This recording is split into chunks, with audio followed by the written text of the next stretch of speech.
everyone. It's been so long since I made like a substantive video. We did like the giveaway videos and everything, but I haven't actually talked to you guys about what's been going on in my life in so long.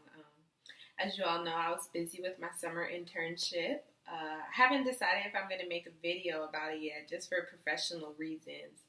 But I do have a lot of other videos coming. I got some new bundles the other day, so I'm going to be reviewing that. I finally subscribed to BoxyCharm. It's a subscription box, so I'm going to be doing that. I have some more law school related videos coming up, getting ready for 2L year, trying out for law review. So I have a lot coming, guys. Stay tuned. I promise to never go away from you guys for this long again. But this video today is going to be about trying out for the Moot Court team at Emory Law. And so first of all, I should probably tell you guys what Moot Court is, because honestly, not everybody knows. I didn't know before law school. So Moot Court is an appellate level argument. So there has already been a decision made in the lower court. And so your job as a member of the Moot Court team is to argue that the decision of the lower court should be reversed or affirmed because the law was applied incorrectly. And it's a little bit different than mock trial, because mock trial, you give your opening statement, you examine witnesses, but Moot Court doesn't have any witnesses. The record and everything has already been established in the lower court, and you're just talking about why the decision of the lower court was wrong. So you argue before a panel of judges. In our situation, it was 3 judges. I don't know if it's always 3 judges. I should probably find that out. But in our situation, it was 3 judges that we argued before. And so you start your argument, you give what is called a roadmap, and that's like what you're going to be talking about later in the case.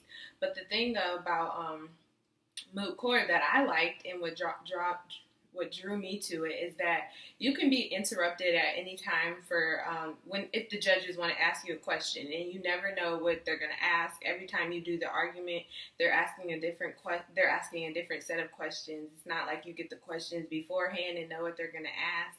So it's really exciting. And so I'm going to tell you guys about our tryout process at Emory Law. So it began with our 1L writing classes. For second semester, our writing class, we had to write a brief, appellate brief, and that's like what you do before the oral argument. And so we wrote our brief. Our topic was FOIA, Freedom of Information Act Exemption 6, and whether or not a group of employee home addresses should be disclosed, whether there was like too many privacy factors involved with disclosing them versus the information that the public could find out that would like help the public. So it's private factors versus public factors. And this is the same topic that we used for our Moot Court trials. So we also had to do first we did an oral argument for our part of our legal writing grade. I believe it was like 25%. So we argued before a legal writing professor. It wasn't our professor, but a legal writing professor. And it was also a student who was on the Moot Court team. And then the third person was someone like a lawyer from out in the community. And so we did that. And at the end, they all give us feedback. And of course, the Moot Court student encouraged us to try out for Moot Court. I decided to try out just because I had already did 80% of the work because of my legal writing class. And, I like to go for every opportunity that's presented to me. So I decided to try out. This was during like late March, early April. So it was before finals, after midterms. It wasn't really a hectic time of the year. So that was pretty good. So there were 3 rounds of the tryouts. In round 1, we submitted our brief, and then we also did the same argument or the same side of the case that we did for our legal writing class. And then round 2, we did the other side, so the side that we did not prepare for legal writing. And then round 3, it was we were assigned a side, and I ended up doing the side that I did not prepare for again. And so After each round, the rounds were judged by students who were members of the moot court team, and after each round, we got feedback. Like you would do your argument, then exit the room for a couple minutes, and then you come back in, and they give you and the person you went against feedback. One of the good things that people said about how I argued was my tone. I think that's just like the tone of a black woman is very strong and like it takes over a room. So I guess that just comes natural. But then the other thing that I got a lot of good feedback about was being able to answer multiple questions in a row. So there's 3 judges, and they can all have a question at the same time, and they will all ask their questions at the same time. Of course, not interrupting each other, but before you get a chance to answer the first question, the second question is asked. And so you have to kind of like keep track of those questions in your head. This whole thing is only 10 minutes, so you don't have time to like stop and think and like write down the questions and then come back and answer them. It's like, a conversation. So they're asking questions and then you're answering them right away. So yeah, they said I was good at, remembering the questions and being able to answer a series of questions at once. Something that I was told I could do better at was stop and take a breath before answering questions. I think that's in real life too. Even with interviews, I find that I have that issue. So it's probably something I should work on. So at the end of the 3 rounds, everyone who made it to round 3, we were invited to a dinner, and they did like a couple awards for people who got like the highest scores, the best briefs.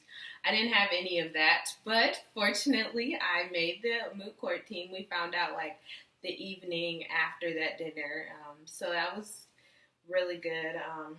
At Emory, you're only allowed to do either moot court or journal.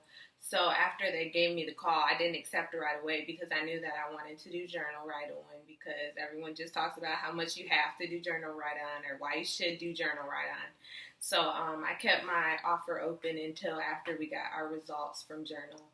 And I decided to accept the offer for moot court. The main reason why I decided to accept the offer for moot court was, of course, because I enjoyed it, but also because my 2L year, I really want to focus on building relationships with my classmates.